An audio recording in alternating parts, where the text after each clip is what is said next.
Assalomu alaykum kuzatuvchilar. Mana keyingi qism 12-mart sanasi bo'yicha 2026-yil.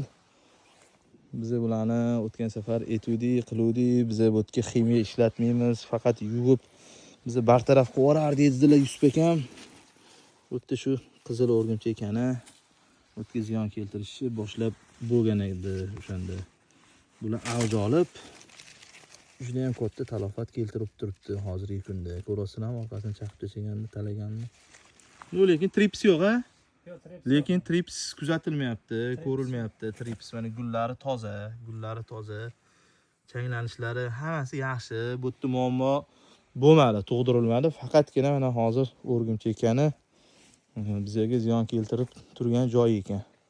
Bu paleylar, hosil yaxshi, kalibrlar yaxshi chiqyapti bu yoqda. Yaxshi bu. Chiqayotgan gullari ham yaxshi, yaxshi beryapti. Yusufbek o'tga hozir har kuni oziq qilib beryapsizmi?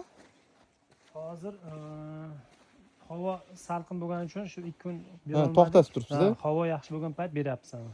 Boshqa payt beryapsiz har kuni? Beryapmiz. Toza suvchi? Toza suv ham beramiz. Toza suv ham berasiz? Bu qum bo'lgani uchun, yurtdoshlar qum bo'lgani uchun ko'ryapsizlar, mana dona ham to'xtamayapti, guli ham to'xtamayapti. Mana 100% qum. O'tgan safar biz shu tuproqdan qilganimizda bu ahmoqmisan, bu bego'mish bo'lyapti deyishdi. Hozir shuni ham tuproq bo'lyapti deyishmasin. Shuning uchun mana olib ko'rsatib beraman. Mana salafanga shunda tashlab yuborsam ham mana ko'rinib turibdi. Mana 100% qum. Shuning uchun biz ham bu yer ichida katta bo'lganmiz, umumiy dehqonchilikni yoshligimizdan o'zi qilib kelganmiz. Shu 6 yashar, 7 yashar bo'lganimizdan o'zi ichida mana shu dehqonchilikning ichida tug'ilganmiz, ko'rganmiz. Shuning uchun biz ham ko'ramiz, analiz qila olamiz. Videoga qarab baho bermanglar sizlar, yurtdoshlar. Bular mana yuvilayotgan ekan hozir. Yuvilyapti bular shlankada. Ha, yuvilyapti. Yuvilyapti. Mana ko'ryapsizlar, terimdan keyin yuvib yuborasiz buni. Terimdan keyin terim bo'ladimi? Terim bo'ladi, yuvamiz. Terim bo'ladi, yuvamiz deyaptilar. Shlankalar bor, mana shlankalarni qilib qo'yishgan, joylab qo'yilgan. Mana turbadan suv olib, paqillatib ruchnoy yuviladi. Endi Yusuf akam bilan mana shu narsani hozir maslahat qilyapmiz. Keyingi yilga o'sha xarajatni kamaytirish uchun, bemalol qilish uchun mana shu o'rta liniyadan shu turba tortib, mana asosiy quvurlardan alohida qilinadi. O'sha dajdivol yomg'irlatib sug'orish, o'zbekchasiga yomg'irlatib sug'orish anaqasini rejalashtiryapmiz. Ha Yusuf aka, bu yerda kun issiq bo'ladi. Mana shuni siz anchadan beri yuvib kelgansiz, bilasiz-a buni? Shunday. Qo'lda yuvganmiz, endi qo'lda yuvsa har tomonlama bizga u ortiqcha xarajat, ortiqcha vaqt talab qilyapti. Endi shuni shu aytganingizdek Yuvish kerak. buni aytganingizdek Siz o'zingiz yuvib kelgansiz. Buni eng asosiy sabab sizlarda chang bo'lganidan yuvilgan, to'g'rimi? Chang bo'ladi, keyin o'sha changning orqasida o'rgimchakkani ko'proq yopishadi. Keladi. Sizlar atrofinglar ham yoq qum cho'lda-ya. Qum cho'ladi. O'sha chang orqali keladi o'rgimchakkani bu yoqqa. Shunday. Mana shuni yuvasiz, o'sha o'rgimchakkanalar ko'paymaydi. Ha, yuvsa ancha to'xtatib qo'yadi. To'xtatadi. Yuvib tursa ancha to'xtatadi. Agar buni tepadan siz aytganda katta shlanka bilan o'zini shu maxsus nimalari bilan sepadi, yomg'irlatib sepadigan bo'lsak, yuvadigan bo'lsak, o'rgimchakkani bosib ketish ehtimoli ancha pasayadi. Ancha pasayadi. To'xtatiladi.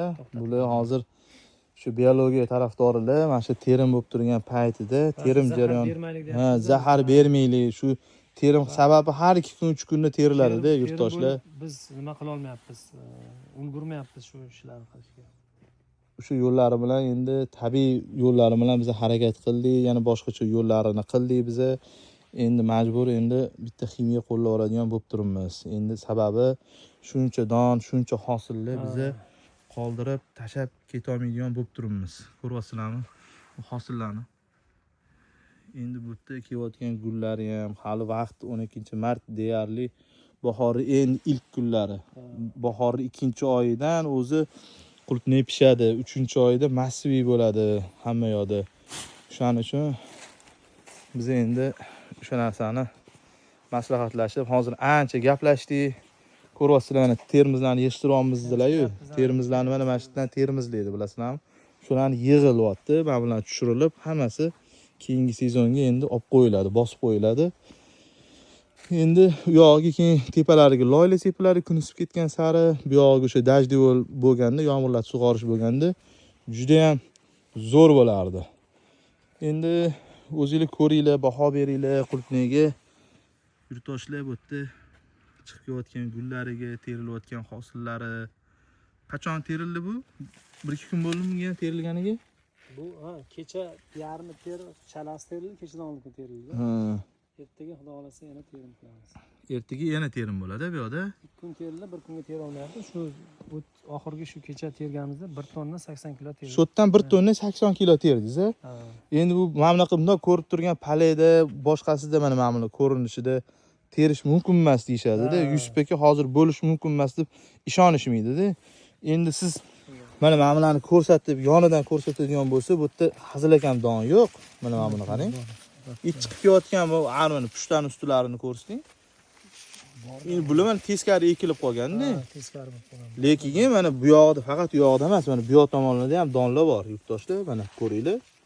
Bu yerda hazilakam don, hazilakam hosil yo'q. Endi bularni faqat ildiz himoyasida o'tib ketish kerak emas. Buni tepasini ham himoya qilish kerak, barglarini himoya qilishimiz kerak. Bularni endi olib qolib, hosillariga yetarli oziqalarni berishimiz kerak. Oziqa to'xtamayapti. Bu yerda hali biron kun to'xtagani yo'q. Doim oziqa beriladi. Mamutlarni qaranglar, mana bu joylaringizni. Bular gidroponikadan kam hosil olish anaqasi emas, bu yerda gidroponikadan kam joyi yo'q. Sababi qum. Bu tabiiy gidroponikada, Yusuf aka. Oke, qum-ku. O'zbekistonda har bir hududida bizga murojaat qilishadi, etishadi, yozishadi, izohlarda yozasizlar. Xorazmda bo'ladimi, Qoraqalpoqda, Surxondaryoda qum hududida bo'ladimi deb yozdinglar ham, sizlarga ham javob, hammaga javob. Mana qumda, Surxondaryoda, Termiz tumanida bo'layotgan joyi sizlarga polni mana shuni boshidan oxirigacha mana 4-3-oy sizlarga video qilib joylaymiz, ko'rsatamiz yurtdoshlar. Qilsa bo'ladi. Xorazm, Qoraqalpoqga ham bor videolar qilib tayinlaymiz. U yoqlarda ham ekayotganlar bor, qilayotganlar bor. U yoqqa ham borib ko'rsatib beramiz. Vodiyni bilasizlar, Namanganda o'sha Elyor joyidan video qilganmiz. Mana shu arig'ini ichi to'lib yotibdi, toshlarga to'lib yotgandi. Shu toshlar joyida ham yetishtirayotganini ko'rdinglar. Biz o'zim etdim Sergeli tumanida shu balchiq tuproq, qora tuproqlarda yetishtirgan joyimizni ko'ramiz. Biz o'shaning ichida katta bo'lganmiz. Qora tuproqda ham, sariq tuproqda ham, qumda ham, toshda ham hamma joyda bo'lib kelayotganini sizlarga yoritib berishga harakat qilamiz yurtdoshlar. Faqatgina bu yerda emas, suvli yaxshi bo'lish kerak. Eng asosiysi suv yaxshi bo'lish kerak. Suvga qarab yerda ham to'g'rilab olsa bo'ladi yurtdoshlar. Bu yerda suv esiklari, suv gradislari asosan yaxshi, to'g'ri keladi. Shuning uchun ham bu yerda vadamang, bu yerda oziqalar berilaveradi. Mana A bochka, B bochka qilib qo'yilgan. Mana mana shu elementlar turadi, mana hammasi turibdi. Nitratlar, sulfatlar, mikroelementlar hammasi bor, hammasi. Bu yerda mana shu tarozda tortib beraverasiz-da mana shu tana. Ko'ryapsizlarmi? Mana bu yerda mana cheliklarni qilib qo'yishganini ko'ryapsizlarmi? Bu yerda asosan mana leonardit, guminiy, fluoriniy kislota. Uni biz oziqaga qo'shib beramiz. 1 tonnaga 200 gram hisob beryapmizmi? Hozir 200 gram, ha? Necha gramdan beryapmiz? Ha, shunday. Leonarditni 200 gram hisobida mana shu tayyorlab beryapsizmi hali ham? Ha. Mana shu shunday tayyorlanadi. Dorilarning erishi yaxshi. Erishi zo'r. Dorilarning erishi yaxshi. Asosiysi o'simlikdan ham ko'rib bilib olsanglar bo'ladi. Foydali bo'layotgan bo'lsa, videolarimiz kuzatib boringlar, izohlarda o'zingizlarni qiziqtirgan savolinglarni yozib qoldirsanglar, shu mana shunaqa video lavha orqali javob berishga harakat qilamiz.